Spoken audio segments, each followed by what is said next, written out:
This is how terribly short your life is if you hate your job. Let's start with a harsh truth. If you hate your job and live only for the weekends, you're giving away most of your life to something you despise. Think about it, there are 168 hours in a week. If you work 40 hours a week, spend another 10 commuting, and sleep for about 56 hours, that leaves you with roughly 62 hours.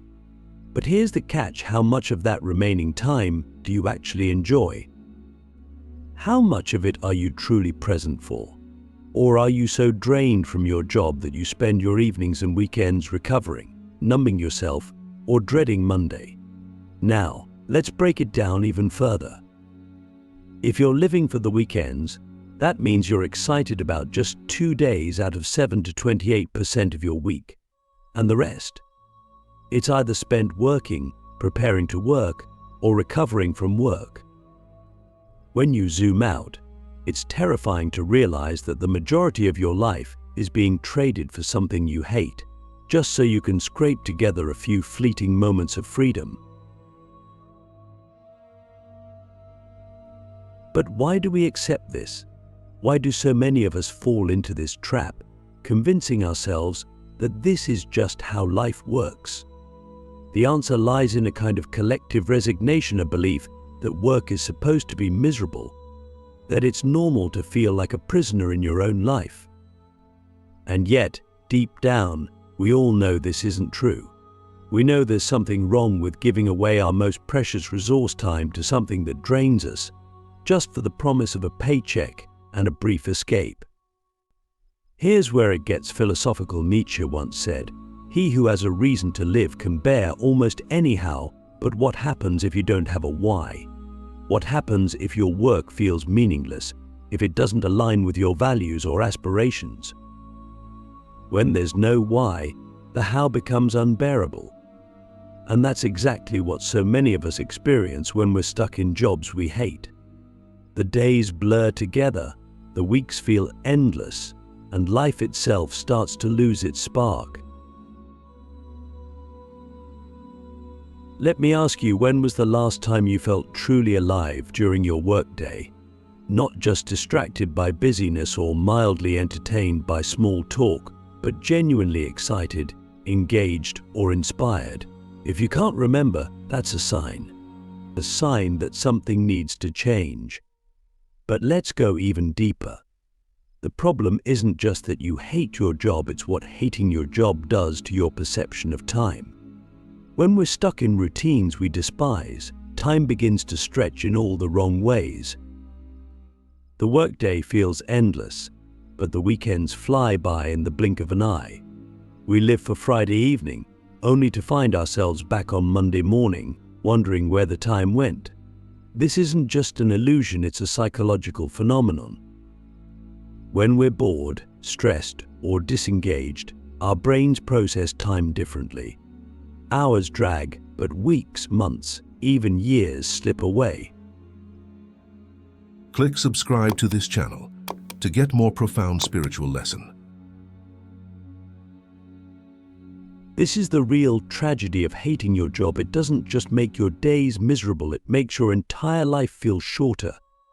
You look back and realize you've spent a decade or more just going through the motions, waiting for something to change. But here's the thing, nothing changes unless you do. So, let me ask you another question. If you knew you only had 5 years left to live, would you stay in the job you're in now? Would you keep trading your time for something that doesn't fulfill you, or would you start looking for something that makes you feel alive? Most of us don't think about life this way. We act as if we have all the time in the world, as if we can afford to waste years on things that don't matter. But the truth is, life is incredibly short, and when you're stuck in a job you hate, it feels even shorter. How work shapes your identity. Are you more than what you do? Let's get real. How much of your identity is tied to your job? When someone asks you, "What do you do?" how do you answer? For most of us, the first thing that comes to mind is our work. I'm a teacher, I'm an engineer, I'm in sales. It's almost automatic. But have you ever stopped to think about what that says about you? About how much of your self-worth is tied to what you do for a living? Here's the thing, work isn't just something you do. It has a way of creeping into who you are. The job you hate doesn't just drain your time and energy, it starts to shape your identity. You become the person who's always tired, always stressed, always counting down the days to the weekend. And over time, that affects how you see yourself, how you interact with others, and even how you dream about the future. Think about it. If you spend 40 hours a week doing something you hate, that's over 2,000 hours a year. Multiply that by a decade, and you've spent 20,000 hours of your life on something that doesn't fulfill you. And that's just the time you spend working. What about the mental energy you devote to worrying about work, complaining about work, or fantasizing about quitting? It all adds up. But here's the deeper question: are you more than your job? Who are you when you strip away the title, the tasks, and the paycheck? For many of us, that's a scary question to ask, because we've spent so much time defining ourselves by our work that we don't know who we are without it. Nietzsche warned us about this in his philosophy. He believed that when we allow external forces like work, society, or other people's expectations to define us, we lose touch with our authentic selves. He called this living in bad faith, a kind of self-deception where we pretend to be okay with the life we're living, even when it's killing us inside. So, let me ask you, when was the last time you felt like yourself? Not the work version of you, but the real you, the person you were before your job became your identity. If you're struggling to answer that, you're not alone.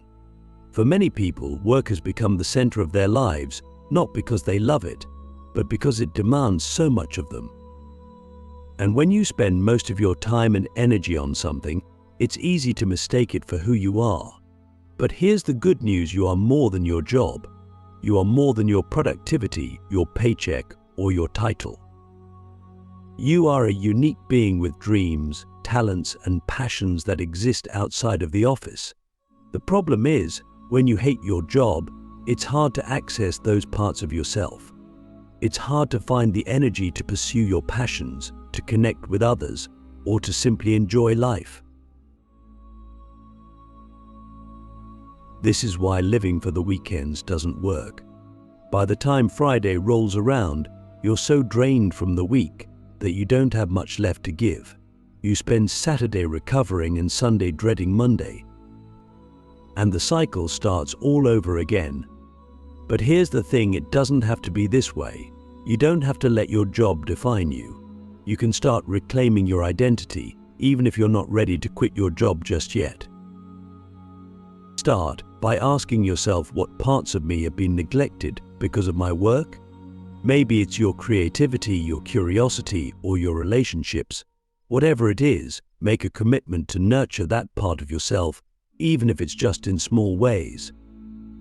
Take a class, start a side project, or spend more time with the people who make you feel alive. And most importantly, stop defining yourself by your job. The next time someone asks, "What do you do?" try answering with something that reflects who you are, not just what you do for work. "I'm a writer, I'm a traveler, I'm someone who loves to learn." These answers might feel strange at first, but they're a step toward reclaiming your identity. Because here's the truth: your job is just one part of your life. And if that part isn't serving you, it's time to start building a life that does. The true cost of living for the weekend, how it steals your future. Let's be honest, living for the weekend isn't really living. It's surviving. It's enduring 5 long days of monotony, stress, or outright misery just for the brief reward of 2 days that never seem long enough. And while this pattern may feel normal after all, so many people do it, it comes with a shocking hidden cost. Living for the weekend doesn't just steal your time, it steals your future. Here's why: when you settle into a life where most of your energy is spent just getting through the work week, you're not growing. You're not creating. You're not moving toward anything meaningful.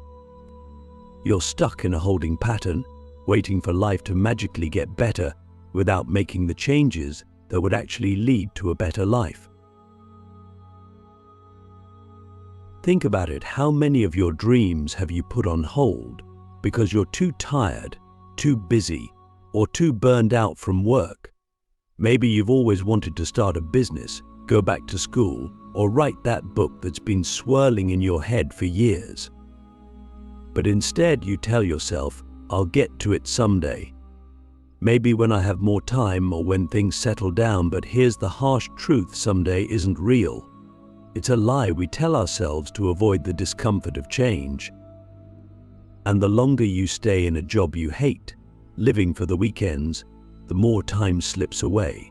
Suddenly a year has passed, then 5 years, then a decade. And those dreams, they start to feel further and further out of reach. Nietzsche had a concept that speaks directly to this eternal recurrence. He asked us to imagine living our lives over and over again, endlessly repeating every single choice, every single day, exactly as it is now. Would you be able to bear it? Would you want to? If the thought of repeating your current life fills you with dread, that's a sign something needs to change. So let me ask you, if you were to live today on repeat forever, would you be proud of the life you're building? Or would it feel like a prison, a constant cycle of waiting and wishing for something better? When you live for the weekend, you're not just sacrificing your present, you're sacrificing your future potential. The time you spend dreading Monday or counting down to Friday is time you could be using to build a life you don't need to escape from. A life where every day, not just the weekends, feels meaningful and fulfilling. But I get it, changing your life feels overwhelming. Quitting a job you hate, finding work you love, or even just figuring out what you truly want can feel like climbing a mountain, and that's why so many people stay stuck. The comfort of the familiar, even when it's miserable, feels safer than the uncertainty of the unknown. But here's the thing: staying stuck is a choice. And it's a choice with consequences. Every day you spend waiting for the weekend is a day you'll never get back. Every someday you put off is a step further away from the life you truly want. So, how do you break free from the cycle? How do you stop living for the weekend and start living for your life? It starts with small, deliberate steps. You don't have to quit your job tomorrow or figure everything out all at once. But you do have to take action. Start by asking yourself, what would a meaningful life look like for me? Not what society says it should look like. Not what your boss or your family expects. What do you want? What makes you feel alive? Once you have an idea, commit to taking one small step toward it. Maybe it's researching a new career path, signing up for a class, or setting aside one evening a week to work on a passion project. These small steps might not seem like much, but they're the beginning of something bigger. They're how you start building a future that feels worth living for. And here's the most important part: don't wait for the perfect time. Don't wait until you feel ready or until life feels less chaotic. Because here's the truth: you'll never feel ready.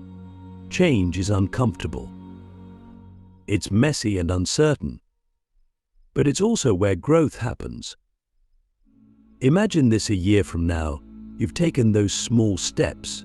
You've started to reclaim your time, your energy, and your sense of purpose. You might not have everything figured out yet, but you're no longer living for the weekend. You're living for yourself. Doesn't that sound better than waiting for a day that may never come? The life you deserve: how to escape the trap and find fulfillment every day. Here's the truth: your life is happening right now. Not tomorrow, Not next year, and not in some distant future when everything magically falls into place. It's unfolding at this very moment.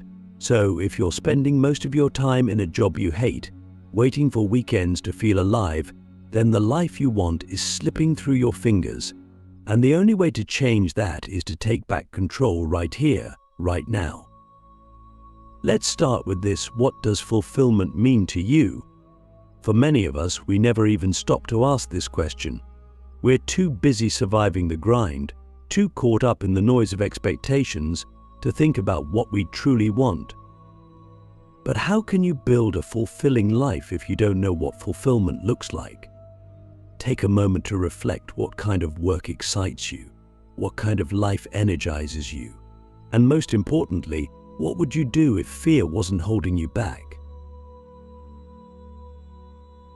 The first step to escaping the trap of living for the weekends is to recognize that you have more power than you think. It's easy to feel stuck, to believe that this is just how life works, but that's not true. You're not a prisoner of your circumstances, you're a creator of them. Every choice you make, no matter how small, is a step toward the life you're building. The question is, are you building a life you love, or are you just building a comfortable cage? One of the most powerful things you can do is reclaim your time. Even if you're not ready to quit your job, you can start by carving out moments of joy and meaning in your daily life. Maybe it's dedicating 30 minutes a day to a passion project, connecting with people who inspire you, or simply being present with yourself instead of numbing out after work. These small actions may seem insignificant, but they're how you remind yourself that your time and your life belongs to you. But let's be real, escaping the trap isn't easy. It requires courage. It requires confronting your fears: fear of failure, fear of uncertainty, and maybe even fear of disappointing others. But here's the flip side: staying stuck comes with its own kind of fear. The fear of looking back one day and realizing you wasted your life on something that didn't matter. Nietzsche once said, "Become who you are." This is the ultimate challenge: to strip away the expectations, the routines, and the excuses that have kept you small, and to step into the fullness of your potential. It doesn't mean you have to have it all figured out right now. It just means taking the first step, however small, toward a life that feels true to you. Let me ask you, what's one change you can make today that will bring you closer to the life you want? It doesn't have to be dramatic. Maybe it's updating your resume. Maybe it's scheduling time to explore a new skill.